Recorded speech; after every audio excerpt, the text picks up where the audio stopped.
There's a real fear that I have that without migrant populations returning to Australia or being able to travel to Australia, you're going to lose that diversity, and it's what makes the fabric of Australia, I think, in so many ways, and not just hospitality. I think in as a culture in general. This is the Deep in the Weeds podcast. I'm Anthony Huckstep. What drives success? Do we see success differently at different ages in our development? Does appetite drive it? Does a need to connect or the yearning for a greater happiness?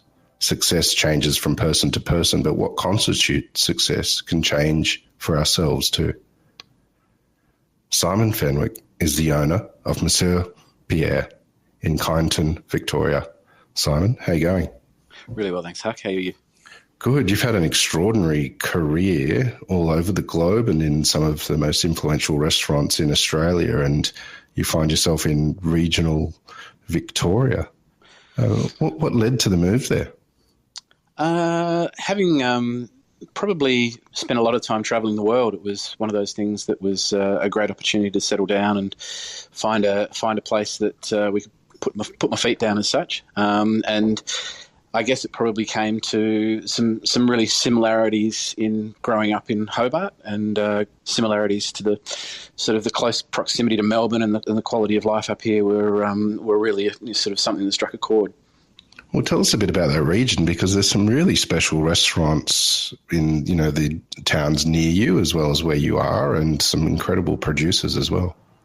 Look, the food and wine up here is just incredible, as you rightly point out, and individuals up here as well as families and generational farmers. There's an incredible array of diversity through here, and not only in hospitality. There's some incredible artists and musicians, and it's a real gem being so close to Melbourne as well. I think has probably created that attraction. So, you've got some fantastic restaurants not only in now that are sort of emanating out towards Trentham. Dalesford's always had a fantastic, food and wine culture there as well. But I think also too, the awareness that's evolved over the period of time that I've been living up here for 15 years now, and it's such a diverse change from where it was to where it is now. But there was always that sense of clean and I guess country feel, even though you're so close to the city. It's had an incredible impact with young families, particularly moving up here, and the accessibility to great produce and great wine is fantastic. I think some of the biggest influences up here, Annie Smithers and Alawulf Tasker and the likes, in food, and you've got some amazing wineries, Bindi and Cobor, Hanging Rock, and more just coming online, just small, passionate producers that have got such an incredible affinity with the terroir up here, as well as their, desire to produce the best that they can. You mentioned your early life in Hobart. What was food like for you growing up, and what was the lure to get into the industry? From a very early age, I was really fortunate that I wanted to enjoy a life of cooking. I don't know what it was. I had a pretty excellent upbringing and a very clean air. As I say, quality of life down in Hobart was quite fantastic. It wasn't, neither my mum or my dad were particularly extravagant, or I guess not coming from a heritage of cooking. Mum would try, a few of the Woman's Weekly specials every now and then. I can recall one of the worst meals I've ever eaten, I think, was Mum wanting to do a chicken mole with, the Mexican chocolate and all this sort of stuff. And this has got to be, back in the late 70s. So she was quite adventurous. And anyway, I remember sitting down and sitting at the dinner table, and first mouthful goes in, and it was just vile. I couldn't figure out what the hell she'd done. And she said, I couldn't find any of that Mexican chocolate they were talking about, so I just used Cadbury Dairy Milk. Oh, my God. As I say, it's just one of those tastes that I'll never, you can't untaste it. You imagined yourself cooking for a career early on. What was it like? Do you have any stories from your apprenticeship? Look, I was very fortunate to get an apprenticeship straight out of year 10, and it was, Tasmania was pretty bereft of any kind of hospitality down there. It was sort of pubs. There were a couple of, top-end restaurants, but they weren't really, looking for apprentices as such.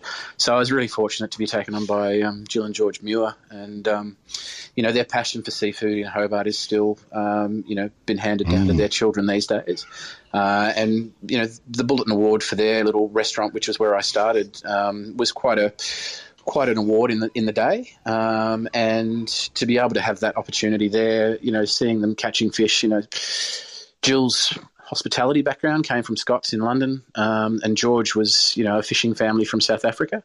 And, they'd done prawn trawling up in the Northern Territory and all this sort of stuff and settled in Hobart. And, I can recall filleting fish on my days off. They used to have this tiny little sailmaker's cottage up in Battery Point, and they'd line the inside of the kitchen with black plastic bags at the end of service, and then they'd pull up this tiny little Mazda Buzzbox minivan out the back with all this fresh fish that they just caught, and lug it up the back steps, and we'd be filleting fish between the empty hours of the restaurant, and then come 6 o'clock in the morning, they'd just strip all the black plastic down, give it a bit of a wash out, and come 7 o'clock, you'd be back in there for setting up for the rest of the day. So, there was some real formidable and quite crystallised moments at that point that really opened my eyes to, this was something I wanted to do, and it was quite a diverse opportunity then as well. As I say, 1986 in Hobart, you could barely get a can of Coke on a Sunday afternoon. There was just nothing around or open, certainly not to the degree that the hospitality industry down there these days is charging. So there was a lot then that I felt, this is really what I want to do. It was a hard apprenticeship insofar as a lot of my mates, didn't follow through. They went through to university and all that sort of stuff. So you miss out on that. Sort of being around your mates through those college years and out partying, but the hospitality industry certainly didn't shy away from showing me how to go out and party after work. So it was it was one of those sort of baptisms of fire for an 18-year-old or 17-year-old at the time, and it was just really nurtured in a family environment as well. I think that was the other amazing thing, and it was one of the first strong figures that I had in my career that really set a foundation for what was to come. You travelled to London at a pretty early age and cooked over there. What did you take from that experience? Huck, it was almost a second apprenticeship. It was quite incredible. I'd travelled from Hobart, so I'd completed my apprenticeship and had decided that I wanted to travel, and it was around about the time of the Iraq War, so I got some really cheap round the world tickets, and was able to fly through sort of North America. I spent 8 weeks backpacking through Mexico and sleeping in hammocks and 50-cent Coronas and plates of soft shell tacos that were just to die for. Wow. And had a great time traveling and being footloose and fancy free for that 9-10 months was awesome. And then had fudged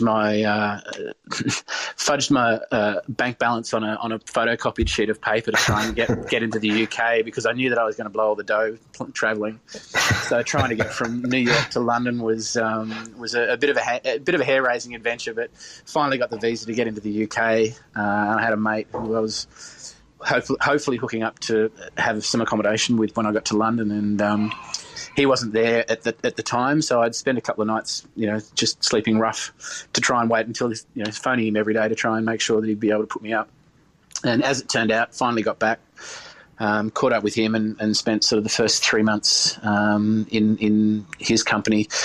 And he introduced me to a lot of the chefs, did a few stages, Pierre Kaufman and, Marco, and finally was able to land a position at La Caprice, just behind the Ritz there, with Mark Hicks and Chris Corbin and Jeremy King, which was, as I say, just an incredible experience in, taking a foundation that was already, solid, but, I guess in a very early fledgling part, and being able to consolidate what I'd learnt with such an incredible group of chefs in an amazing kitchen with amazing clientele. It was a renowned restaurant with celebrities from all over the globe going to it. Do you have any stories from that time? Look, there were some doozies. Like whenever royalty came through, it was one of those ones where they'd send in the sort of the Secret Service and do a sweep of the building. They'd come and check most of the kitchen stuff, check the food, check the cool rooms, that sort of stuff. And it was quite interesting because Caprice had a bit of a rear entrance down underneath the building, so people could actually come and go without having to go through the front door. And so there was, as you say, a lot of celebrities. I don't think I'll ever forget seeing Cindy Crawford walking down the main bar as I opened the door on the pass one night, and she gave me a wink on the way through it. I mean, you just melt at that sort of thing at the age of 20, But look, it was quite incredible, and there, a lot of what I learned, not only in the kitchen there, but also I think just the heart and soul of what hospitality is was very much something that I was has been imprinted in my mind and my ethos from that time. And Chris Corbin and Jeremy King were just such consummate hosts with their guests. They had a booking policy where you'd have the A list and the B list on the bookings book, and they'd essentially hold the 8 tables that were around the front of the restaurant, all window tables facing out, and there's no view. I mean, it was a bloody cul-de-sac. It was pretty crap view back of the Ritz there. And what they used to do was phone the A list, and they'd manage their guest list of guests on those tables by phoning people and asking, look, we've put a table aside for you at Caprice today. If you feel like coming in for lunch, just let us know. And they had this Wow. collage of people that they would then, colour the restaurant with, essentially. It was almost like painting, and obviously socialites and, magistrates who have affairs and all this sort of stuff. There was a whole raft of reasons that they were managing this very tenuous booking policy to avoid sort of any conflict of interest or personalities on the way. So there were those sort of moments, and they, as I say, they were the kind of elements in London early on that really sort of, I guess, confirmed that was where I wanted to be and what I wanted to do, and just thrived in that environment. It was awesome. You came back to Sydney, and that really sort of became a seminal part for you as well in regards to making a name for yourself in Australia, and you worked with some incredible chefs and restaurateurs. What were the real integral moments and periods of time in Sydney? Look, coming back was really challenging to start with.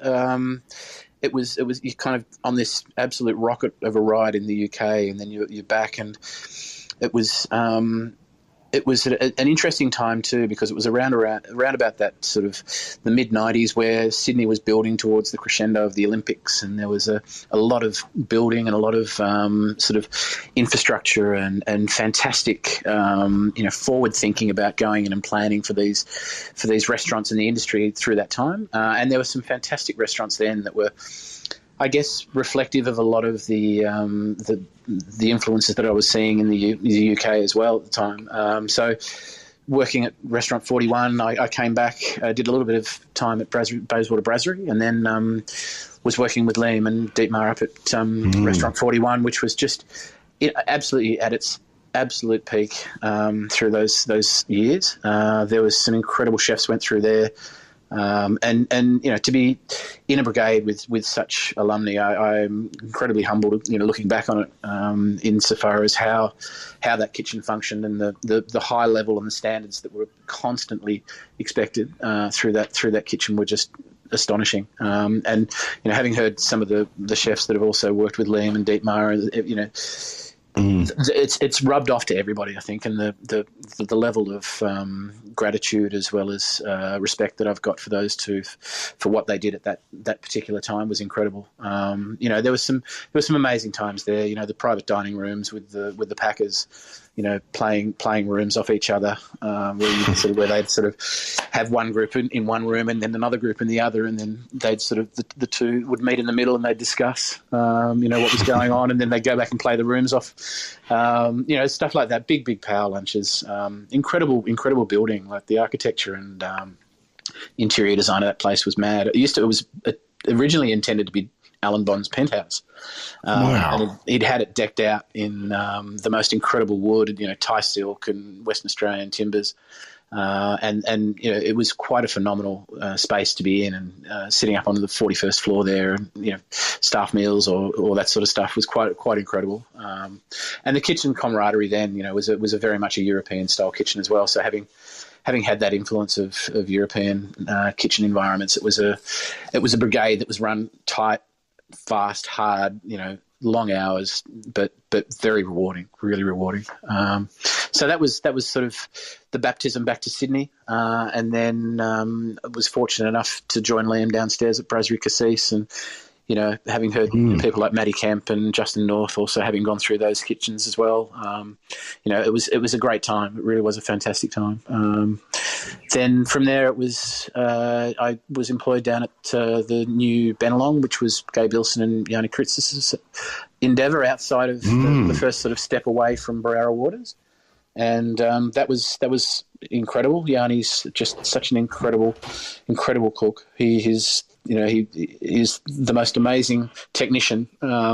He'd have varying levels of heat above the stove that was levered off the side of a stove with a bent coat hanger, or he'd have everything on a time, so everything was working in 20-minute windows. And Yanni's capacity for knowledge was just incredible. He had such a thirst for knowledge, and how he passed that on to his kitchen brigade was just amazing. And it was difficult for them too, I think, for both Gay and Yanni at that period too, that they'd had this seminal restaurant for so many years in the bush, and then all of a sudden they were thrust into this sort of middle of the metropolis that Sydney was at that time, in this massive restaurant, and it was a challenge. It really was a challenge, I think, for Yanni to translate his food, but at the same time, it was so welcomed in his capacity. He was such a beautiful, caring, nurturing person, both to customers and staff, that was a real joy to work with. It was during this time that you also won the Josephine Pignolet Young Chef of the Year award. What sort of impact did that have? Look, it was an incredible experience, but at the same time, there were a lot of chefs that were, I guess, in that level. There was some incredible sort of mid-level cooking going on in Sydney at that time. There were the absolute archbishops of Sydney that were doing incredible stuff. Neil and Yanni and the Doyles and a lot of those incredible chefs had driven and created so much wonderful opportunity for the city to enjoy great food. And then there was these beautiful sort of second tier chefs and restaurants that were coming through that were really, I guess, evolving through working with these chefs and working with the caliber of ingredients and the caliber of technique that was, I guess, defining what Sydney restaurant style and Australian restaurant cuisine sort of is today. You also worked with Damien Pignolet at Bistro Moncur and were involved with Fuel when it opened next door to MG Garage as well. What was all of that sort of like? Yeah, look, there was some really incredible. I keep using that word incredible, but thinking back now, it really was quite an amazing time in Sydney. There was a lot going on. There was a lot of investment going on in the city, as I said, with the Olympics driving all that. Damien again was an incredible exponent of his craft. He was an artist in his vocabulary, his understanding, his technique, his French comprehension of cuisine was second to none. And to have the privilege of being able to work side by side with him through Moncur and Bistro Deux, which we opened up over in the Balmain shopping precinct there, was an amazing time. And we'd done a lot of little private functions and stuff as well. And that was sort of an incredible part of the journey that I've looked back upon, after so many years. I look back fondly with the relationship that I had with Damien at that time, because, the Josephine Pignolet Award really was about Josephine and her passion for food and her wonderful, I guess, approach to hospitality, and to have an insight to that person firsthand from Damien was an incredible experience, and it was a very privileged time. to be there. It unfortunately, the greater plan that we had planned, we'd looked at trying to open up the Clock Hotel down in Surrey Hills, was part of the process of the restaurants that he and Ron White were evolving at the time, and the Clock didn't eventuate. So at that point, it was pretty much, I was Jack of Sydney and had decided that I probably needed to go on and spread my wings again. The travel bug had kind of bit a little bit, so wanted to go and see a bit more of the world. What's been the driving force for you? You've had so much success, and we haven't even touched on some of it yet because you spent a lot of time in London again and through Europe. But what drives you? I think hospitality. It's something that comes from the heart, not the wallet. And if you love something so much that you do, and it doesn't become work, it's actually a lifestyle that is part of your everyday fabric. You get up and it's not necessarily about constantly looking for the best or the newest or the brightest. It's about actually accepting that hospitality imbues everybody in some way at some point during the day, and if it's the simple things of, a beautiful poached egg on a nice piece of toast for breakfast, or a fantastic deg meal that you might have, or an opportunity to go and see a new chef's restaurant, or something that inspires you as far as a glass of wine that brings back evocative memories of a person or a place. I think food and wine and hospitality is my driver, and I've been really fortunate to be able to experience that in a manner that has evolved to be something that is me, as opposed to something that I've really got to work hard at. Years of appreciation of mentored opportunities and time spent with like-minded chefs and guests, and simple market expeditions that have crafted themselves all of a sudden into something that becomes so memorable because you've tasted a beautiful tomato or a cherry, or an experience where you've been able to cook bread, next to a baker, or a meal that you've had somewhere in the world that you'll never, untaste. I think it becomes something that is a small part of my world that creates a very big, passionate driver. And it's a really simplistic approach. You just find the beauty in the small things, and it's the wonder of those little things that can nurture us all through good and bad, and the ups and the downs. But food is always the baseline to my life. As to the ongoing passion of that, it's sort of coming through to pass that my son's enjoying hospitality as well. He's having an opportunity to see the firsthand how hard it is being in a hospitality industry, but at the same time how rewarding it is, and what it actually brings. The richness to life that it can bring is quite amazing. When you got sick of Sydney and you went travelling again, you went back over to London. Do you have any stories of that time that you took away from your experiences there?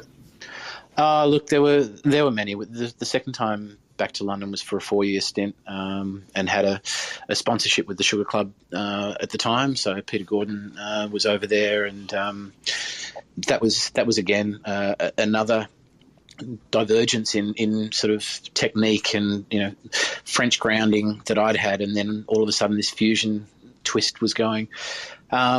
And Peter was an incredible exponent at fusion, and still is. Does some amazing food still to this day, and was a great chance to see some dynamic, I guess, cooking that probably didn't necessarily sit in the same kind of vein that I'd been used to, but it was again all part of an experience that I was prepared to embrace, and find some new ideas and new concepts that he was an incredible champion of. But I guess the lifestyle in London at that point was great as well. There was the nightlife, and the hospitality industry as a whole was a fantastic family in that regard, and was I think probably working hard in an industry that so I listened to one of your podcasts the other day, and someone was saying that it's you're forever in this role of being criticised as a chef, or there's always this scrutiny, there's perfection that's always seeked. And it's really interesting that you go through those phases of intensity in a service, and then the after party or the blow off afterwards seems to be an incredible release. So there was a lot of good times in London. I was very fortunate to have done a few years at the Sugar Club, and then opened a restaurant over in Maida Vale. And going back to our earlier sort of commentary around what sort of the formidable years of my apprenticeship and early parts of my influences, I'd always had this desire to open a restaurant by the age of 30. And it was almost like this underlying sort of little voice in the back of my mind saying, 30, you can do it by 30. And I ended up opening a restaurant in Maida Vale that was an incredibly architectural shrine. The food was probably a little bit fancy for the time, and got a few interesting reviews from the London critics at that point. I think I was referred to as a backpacking gap year cook at one point, and then we had kangaroo on the menu, and another critic put it down as saying it looked like some schoolyard boys had grazed his knee on the plate. They were pretty savage. But what doesn't kill you makes you stronger, right? So there were those sort of ups and downs, and I was fortunate enough to be working with a very dear friend there, Adam Carr, who was an absolute rock in my world throughout the London years and beyond. And he and I had a great time at the Maida Vale at Otto's. And from there, I finished up that tenure and was picked up with a group of consultants who had a couple of restaurants over in Tel Aviv. And that was crazy. That was just absolutely nuts. This is kind of around about 2000, 2001. So there was a big intifada in the Middle East at that point, and Israel had a lot of conflict, as it always seems to, and ongoing, and was quite trepidatious about taking on the role. And they said, no, it's okay, you'll be fine, And I didn't know these guys from a bar, so they'd come into the restaurant a few times, but they'd approached me and said, look, come out and have a look at it and check out the restaurants and see what you think.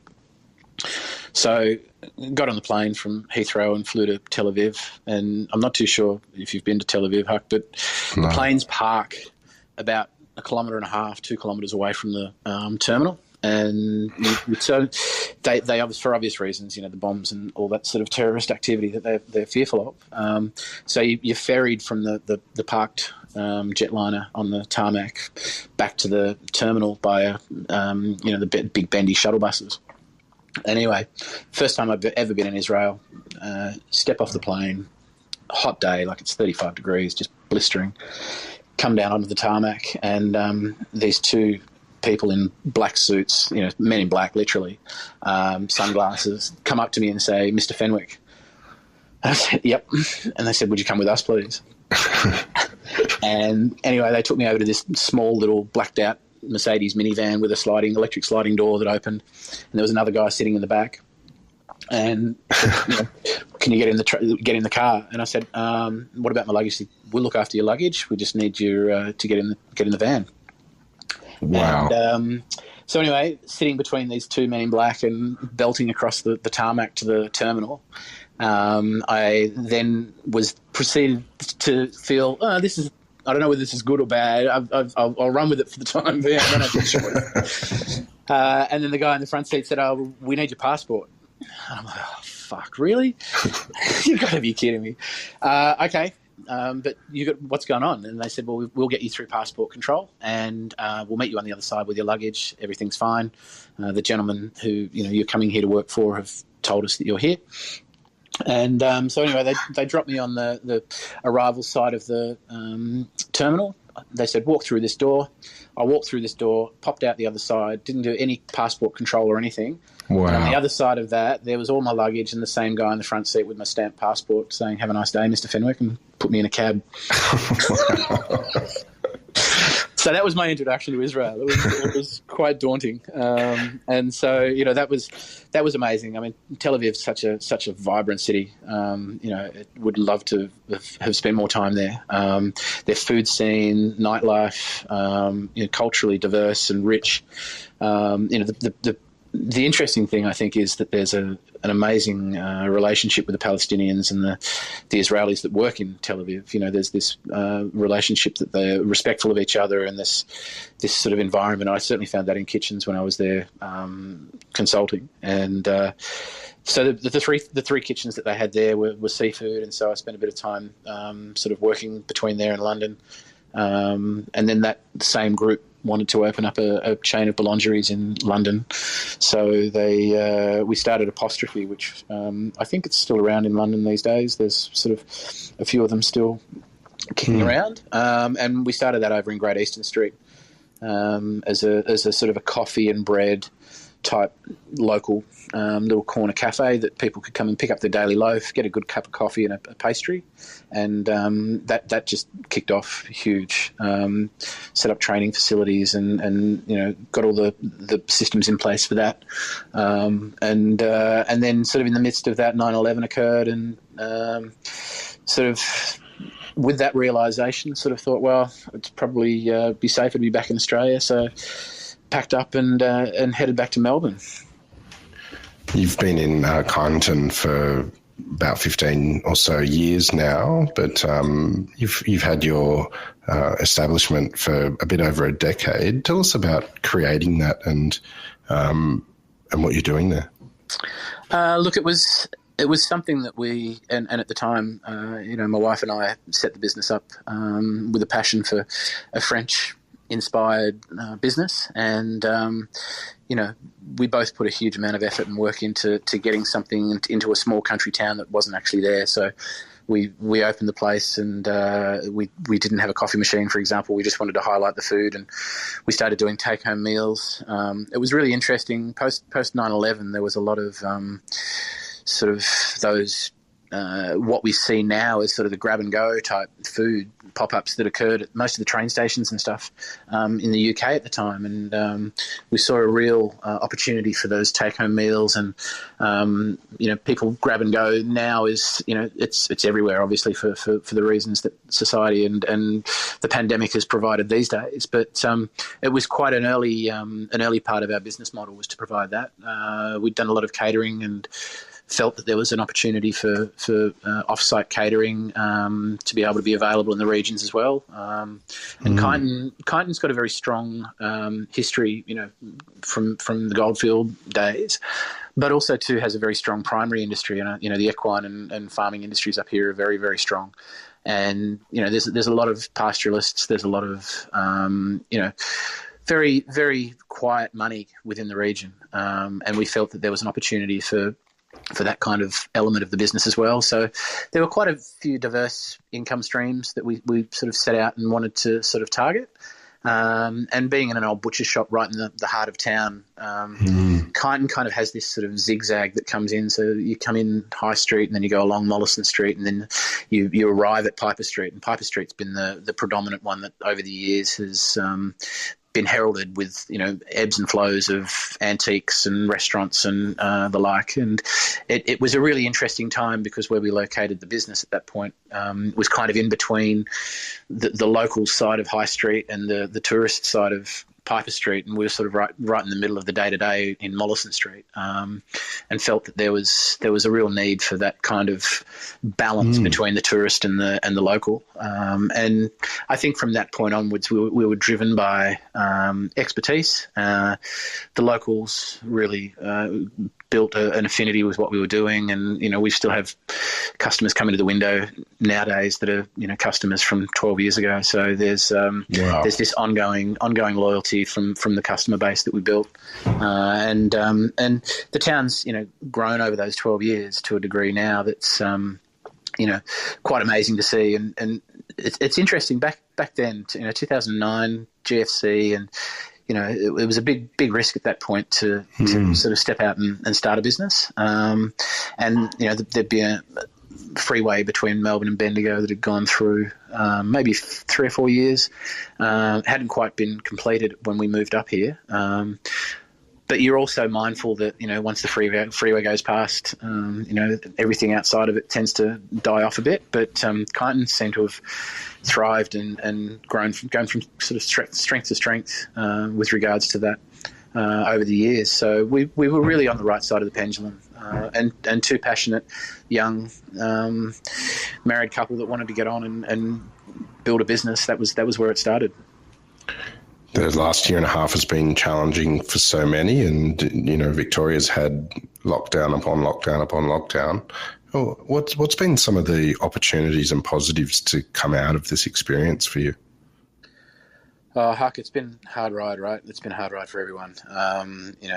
The best things out of it, I'll never forget. 13th of March last year will be some hell of a time that I'll benchmark. We've pretty much we pushed all our cabinetry out to the windows. We're in an old butcher shop, so we pushed all the cabinets forward.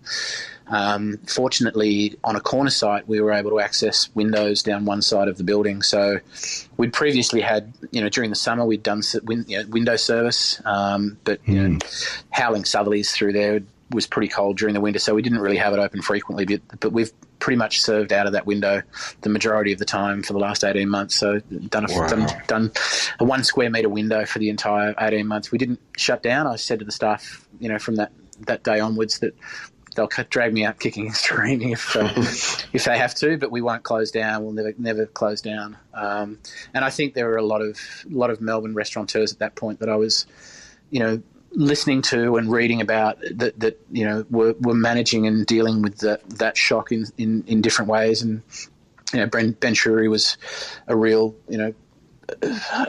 inspiration in his ethos and his approach to take a world-class restaurant like Attica and turn it into what he did in such a very swift and short space of time, to adapt and to survive. It was just incredible. And that same sort of ethos of never give up was very much part of that thinking at the time. So we contracted a bit, as everyone did, and it was until sort of JobKeeper kicked in. So we sort of were travelling at about 21, 22 staff early on, and then we dropped down to about half of that. And then with JobKeeper, we were able to bring staff back on.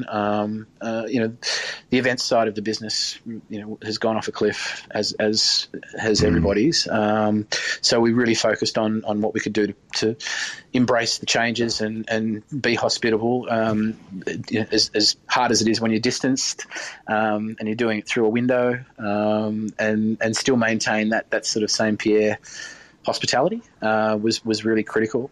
So we retained all our staff, and have built the business in a capacity now that once we get through the dregs of this shit, I think the next 6 months to 8 months, I think we'll be through the end of it, and then building now really to consolidate to come out that sort of 6 to 12 months time, prepared and ready for the unveiling of new society coming out of lockdowns all over. I think the Australian tourism market's still going to be incredibly buoyant. I don't think we're going to be going to Bali or Europe for a time yet. I hope I'm proven wrong, but the local tourism market's just going to thrive, and so we're really working hard as a team to position ourselves and work towards the successes that we've worked really hard at preserving through that COVID period, to come out the other side of it with some successes in a brave new world, I guess.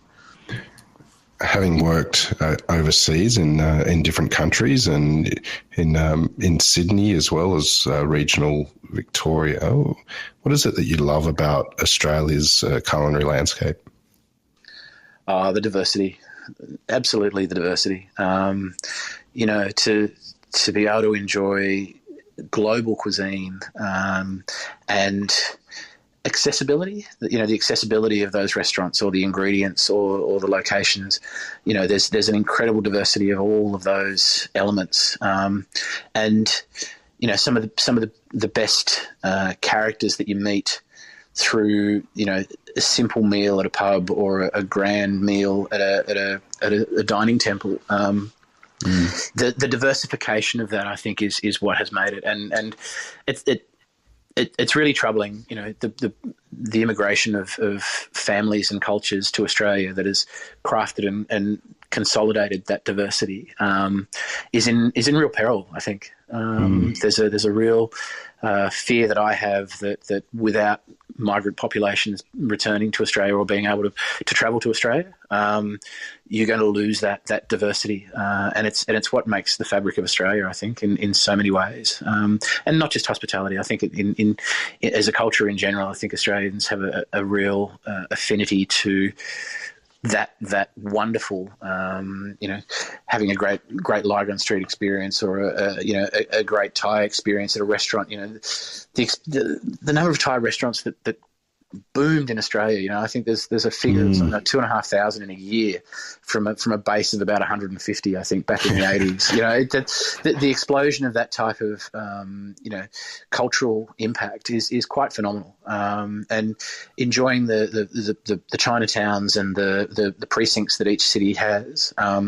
We're very, very fortunate to have that diversity and to have that accessibility to wonderful food at different price points too. I mean, that's the other thing. It's accessible to be able to have a great seafood meal or a great steak dinner. It's not like a prohibitive European or American price. The prices obviously need to be considered these days with the increasing ingredient price. But I think as a whole, we're very fortunate and very lucky that we've got that accessibility.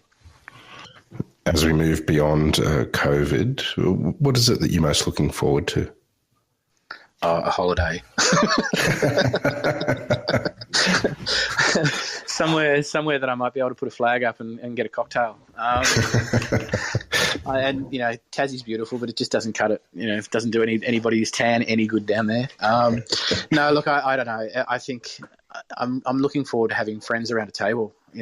I just crave that. I just miss that so much. Being able to just have the simple things return. Having my son have friends over that he can spend time with in the backyard, and shared tables under a tree, and enjoying good company and laughter. We need to laugh more, and I miss that laughter a lot. So I'm looking forward to those shared table, opportunities, travel again. Although I am really looking forward to seeing a little bit more, closer to home these days, obviously. But to be able to have a generation that can't travel at this point in time is really unfortunate. And I'd like to see, that opens up. Hopefully that there is a chance to travel again. I'd love to get to Japan. I haven't been there. That was on a list prior to all this happening. So, there's a lot of things to look forward to, and a lot of positives to focus on. It's pretty easy to unfortunately get caught in that rabbit hole of doom and gloom and the cycle of news reports and press releases and stuff and numbers. But at the end of the day, hospitality, I think, has got such a vibrant, strong, and diverse group of people that are committed to it and passionate about it. We will be at that point, I think, when we can come out the other side of this, and there'll be people that will want to visit and want to embrace those opportunities once more. And I'm just hopeful of that. Well, Simon, it's been an absolute honour to have you on Deep in the Weeds today to hear your story. Please keep in touch, and we'll catch up again soon. Huck, it's been a great pleasure and humbling, very much so. So thanks for having me on. This is the Deep in the Weeds podcast. I'm Anthony Huckstep. Stay tuned as we take a deep dive into the lives of the incredible people who ply their trade in the food and hospitality sector. Special thanks to executive producer Rob Locke for making this all happen. Follow us on Instagram at Deep in the Weeds Podcast, or email us at podcast@deepintheweeds.com.au. Stay safe and be well.